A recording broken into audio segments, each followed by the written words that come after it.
Já, Jörgur, hvað segir þið gott í dag? Ég segi bara sæmilegt. Hvaða dagur er þetta? Það er 12. október. Ekki 12. október. Sunnudagur. Já, sunnudagur. Hvar eru við staddir, veistu það? Ertu ekki hérna við Korpu? Já. Það er náttúrulega, það heyrist í ánni á bak við okkur. Þetta er ekki besti staðan til að tala saman, en við erum svona að prófa eitthvað nýtt. Við erum út í náttúrunni. Segðu mér eitt, ég mista fundinum í Arionbankum daginn. Segðu mér, það var fundur í Arionbanka í Borgartúni. Það var merkilegu fundur í Arionbanka. Og byrju, hvað voru margir þar? Hvenær var þetta? Það voru svona 200 manns þarna inni, að fullu salur og standandi líka. Þetta var fundur í tilefni að þess að það var 10 ár liðin frá því að Bjarni Benediktsson og Sigmundur Davíð höfðu afnumið fjármálahöft Steingríms J. Sigfússonar og Jóhannu Sigurðardóttur sem sett voru eftir hrunið 2008. 10 ár. Og þarna talaði Bjarni Benediktsson og Sigmundur Davíð og Lee Buchheit sem var lögfræðingur Steingríms J. og síðar fyrir Bjarni Benediktsson og Sigmund Davíð fyrir gegn kröfuhöfum. Svo var hérna lögfræðingur líka frá Bretlandi, ég kann ekki nafnið á honum, sem var að vinna fyrir kröfuhafa í Bretlandi. Það er merkilegt við þennan fund og ég er ennþá með óhuga eftir þennan fund vegna þess að það kom bara fram í mínum, eða bara mitt mat á fundinum að báðir lögfræðingarnir, bæði Lee Buchheit og lögfræðingur frá Bretlandi sem var að vinna fyrir, hann sagði ég byrjaði að vinna vegna þess að það var haft samband við mig fljótlega eftir hrunið og það var þannig á endanum að ég var komin með fullt af tryggingafélögum. Það hefur sennilega verið gegn Icesave, ég er ekki alveg klár á því hvað það var. Gegn Icesave og svo sagði hann að það voru konur bankar líka til innundu í Hammer á Íslandi. En það sem þessi menn áttu báðir sameiginlegt að segja á þessum fundi, Lee Buchheit segir það í ræðu sem hann heldur. Hann byrjar að tala menn ekki stela hver á öðrum og fer aftur til Rómaveldis í ræðunni fyrst og svo endar hann á því að segja í ræðunni You got lucky. Vegna þess að flesti kröfuhafarnir voru búin að afskrifa kröfurnar sínar og það var komið í hendurnar á öðrum eða þriðja aðila kröfurnar og þeir voru samningsfúsari vegna þess að þetta fengi kröfurnar gefins og þetta var og svo var pallborð á eftir þar sem að þeir töluðu þessi breski lögfræðingur og Lee Buchheit og hann var að spyrja þá Sigurður Hannesson sem með samtök iðnaðarins, hann var pallborðsstjóri og hann spyr, segðu mér Lee Buchheit, hvernig var andinn á samningsfundunum? Þá segir Lee Buchheit, ég hef aldrei verið á fundi, ég er búin að semja fyrir fjölda þjóðríkja, aldrei verið á jafn miklum fundum sem að fólk er jafn reitt eins og á þessum fundum. Það voru allir reiðir sem voru innheimta á Ísland, allir reiðir. Allir.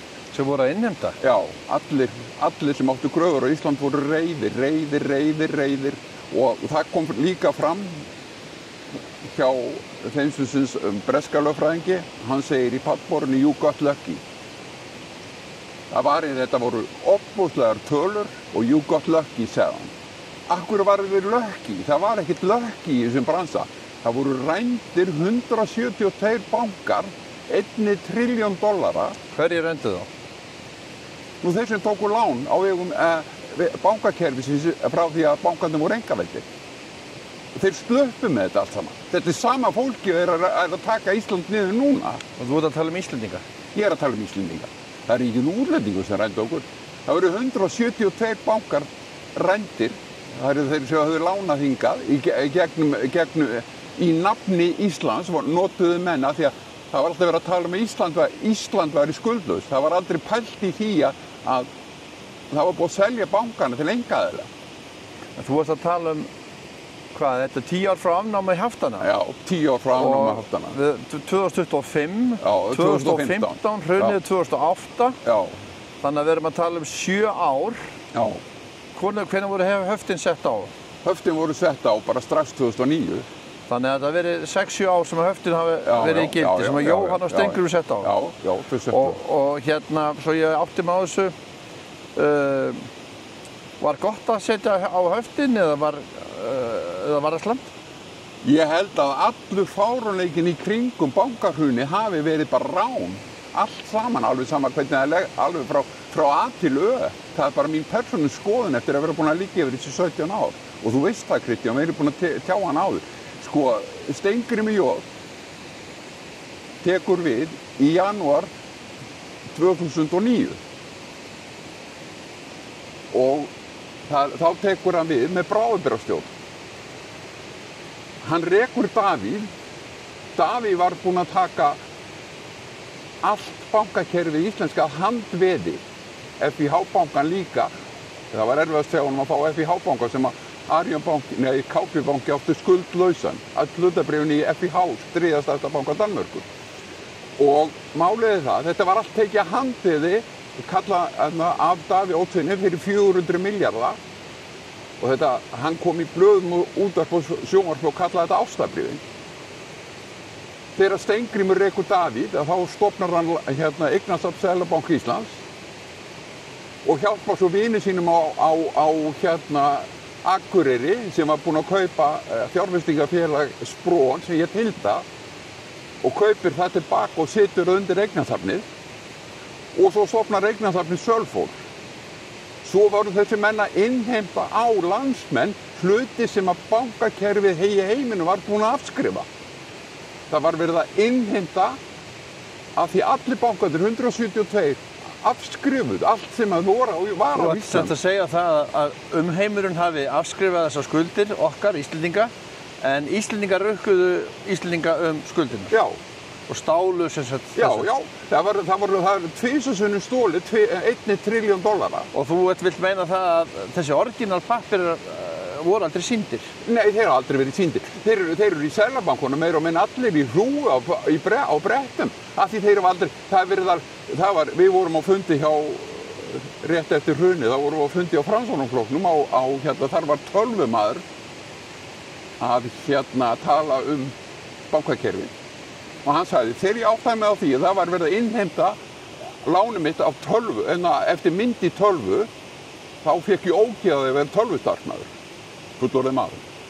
Af því það er verið að frumskjalið, ef ég borga upp lán núna, þá er ég bullandi vandræðum að fá frumskjalið. Af hverju? Af því þeir þurfa að leysa það til síðan frá Seðlabankanum. Og þetta er bara þvæla, við búum í þvælu. Og það var það sem hann segir, 2 lögfræðingar sögðu á þessum fundi afnám fjármálahaftanna sem að mér fannst stórmerkilegu fundur, montfundur Bjarna Benediktssonar og Sigmundar Davíðs og bankakerfisins sem voru að monta sig að því. En í pallborðinu sögðu, bæði í ræðu sinni sagði Lee Buchheit, you got lucky. Og í pallborðinu þá tekur hinn undir og segir, you got lucky. Vegna þess að þetta voru svo stóra tölur, þetta var allt sem hann tók. Þetta var bara þvæla. En ef þetta hefur verið afskrifað og frumritin send heim til Íslands. Það voru engin frumrit, þau voru alltaf á Íslandi. Allt bankakerfi á jörðinni, það tekur við í ákveðnum lánum sem eru geymd í heimabankanum. Af því það er traust á milli manna í bankakerfinu. Það er ekki svona þjófakerfi eins og Íslendingar stunda. En hefur það fengið staðfest að eitthvað af þessum lánum hafi verið afskrifað? Erlendis frá? Það bara kom fram á fundinum að það var komið þriðji aðili með lánin, annar og þriðji aðili. Það var það sem þeir voru að semja Lee Buchheit og hinn var að vinna fyrir kröfuhafa að því menn gáfust upp á þessum leið. Svo fyrir þá sem veit ekki, hver er Lee Buchheit? Lee Buchheit var lögfræðingur frá Bandaríkjunum sem var að vinna, sem að Steingrímur J fékk til þess að vinna. Sennilega hefur hann fengið ábendingu frá Alþjóðabankanum, Alþjóðagjaldeyrissjóðnum, að ráða hann í vinnu til þess að reyna að semja við kröfuhafa Íslands eftir hrunið sem var 7. október 2008. Og þessi hinn lögfræðingur sem ég get ekki sagt nafni á, af því ég bara man það ekki, að hann var að vinna fyrir kröfuhafa í London.